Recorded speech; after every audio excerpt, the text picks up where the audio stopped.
Sir आज समाचार आए रायपुर से कि विनोद कुमार शुक्ल साहब का देहांत हो गया। इसको जब आपको पता चला, आपको क्या? मेरे लिए ये सूचना बहुत ही दुखद थी। उनकी बीमारी की खबर तो लगातार आ ही रही थी और 3 दिन से वे वेंटिलेटर पे थे। उनके बेटे शाश्वत उनकी देखभाल में लगे थे और ये लग रहा था कि तबीयत ठीक होगी। मतलब विनोद जी का व्यक्तित्व कुछ ऐसा रहा है कि वो बहुत ही चीज़ों से बराबर लड़ के बाहर निकलते रहे। अपने साहित्य में भी उनका इसी तरह का लेखन है कि बहुत ही साधारण व्यक्ति की बात बहुत ही साधारण भाषा में और असाधारण तरीके से कहना उनकी खूबी थी। उन्होंने अपनी अलग शैली विकसित की, अलग तरह से अपनी बात कही। ऐसे बहुत ही कम लोग होते हैं जो नए ढंग से अपनी बात कहें और नई बात कहें। विनोद जी की ये खूबी थी। मेरा विनोद जी के साथ रिश्ता बहुत पुराना था। लगभग 80 के दशक की शुरुआत में मैं उनसे पहली बार मिला था। जिस मकान में वो रहते थे वो उस समय बन रहा था। जब मैं पहली बार उनके घर गया, शाम का समय था, मैंने दरवाज़ा खटकाया, उन्होंने दरवाज़ा खोला और बस वहीं दरवाजे पे खड़े खड़े ही बात हुई, क्योंकि मतलब अंदर अभी बैठने की व्यवस्था भी ठीक से नहीं थी और मैं आ गया था। फिर तो लगातार उनसे मुलाकात होती रही, उनकी किताबें हमने छापी। अभी जैसे हाल में कुछ साल पहले उनका कहानी संग्रह महाविद्यालय हमने प्रकाशित किया। बहुत समय से आउट ऑफ प्रिंट था। उसे देखकर बहुत खुश हुए। उन्होंने कहा कि अब मेरी और किताबें भी सब तुम ही छापो, और बाद में हमने उनकी किताबें छापी भी। विनोद जी मीडिया फ्रेंडली लगभग नहीं थे, लेकिन हमारे कहने पे उन्होंने फेसबुक लाइव भी किया। कोरोना टाइम में जब सब लोग बंद थे और सिर्फ ऑनलाइन ही बातें हो रही थी, उस समय फेसबुक लाइव किया और आश्चर्यजनक रूप से बहुत बहुत ज़्यादा लोकप्रिय हुआ। मतलब तुरंत ही जैसे मतलब 20-25 हज़ार लोगों ने उसी समय उसे देखा। और हम सब के लिए बड़े आश्चर्य की बात थी, क्योंकि दो कैमरे के सामने एक शर्माना उनकी खूबी थी, लेकिन उन्होंने बहुत बढ़िया तरीके से किया। लोगों ने बहुत पसंद किया। उनका जाना हिंदी साहित्य की अपूर्णीय क्षति है। ये बात कही जाती है, लेकिन ये सचमुच में उनकी शैली में लिखना और एक साधारण जन की बात कहना, बिल्कुल मतलब एक जैसे अभी हम किसी को देखें सड़क पे चलते हुए और ये लगे कि ये कविता में उतर गया, ये विनोद जी की खूबी थी। कविता में भी, अपनी कहानियों में भी और अपने उपन्यासों में भी उन्होंने ऐसी बात कही। हमारा सौभाग्य है कि उनका सबसे महत्वपूर्ण उपन्यास नौकर की कमीज छापने का गौरव हमें मिला है। और विनोद जी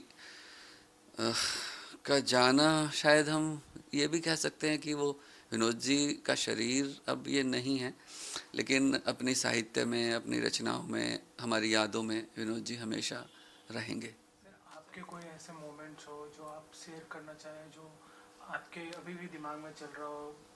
मतलब जब भी आप विनोद जी से मिलते हो, या ऐसा कोई मोमेंट मेमोरेबल हो जाता है कि हाँ हम उनसे मिले, तो कुछ उन्होंने आपको सिखाया हो या आप उनसे इंस्पायर्ड हुए हो? हाँ, उनसे उनकी सहजता सहजता और सरलता, ये हमेशा अनुकरणीय और सीखने की बात है।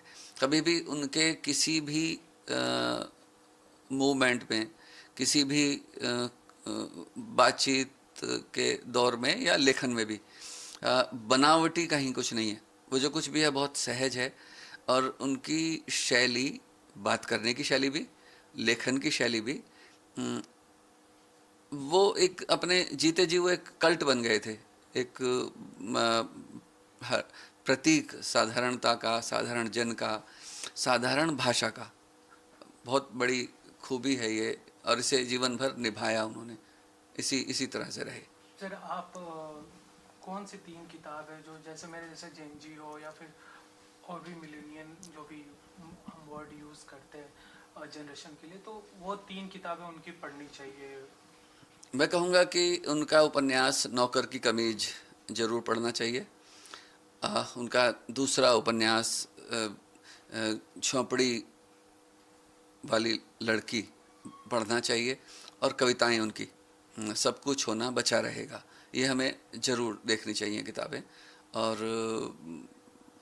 वैसे तो उनकी मतलब शायद ऐसे बहुत कम लेखक होते हैं जिनकी रचनाओं में ये कहा जाए कि सब कुछ पढ़ने लायक है। विनोद जी ने कम लिखा है, लेकिन उनका सब पढ़ने लायक है। सर यहाँ कोई अपकमिंग जो भी लेखक हो तो उन्हें क्या सीख लेने चाहिए अगर विनोद जी से कुछ सीखना रहा, अगर आप एडवाइस करेंगे एज ए पब्लिशर? मैं कहूँगा कि उनसे हमें सहजता सीखनी चाहिए, जीवन की सहजता भी और भाषा की सहजता भी।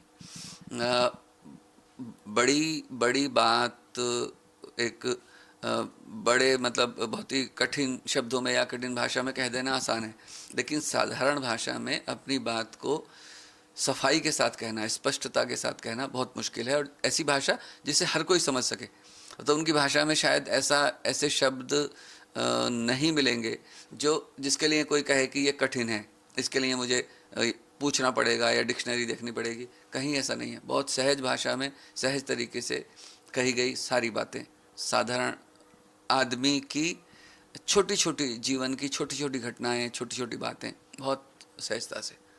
Thank you.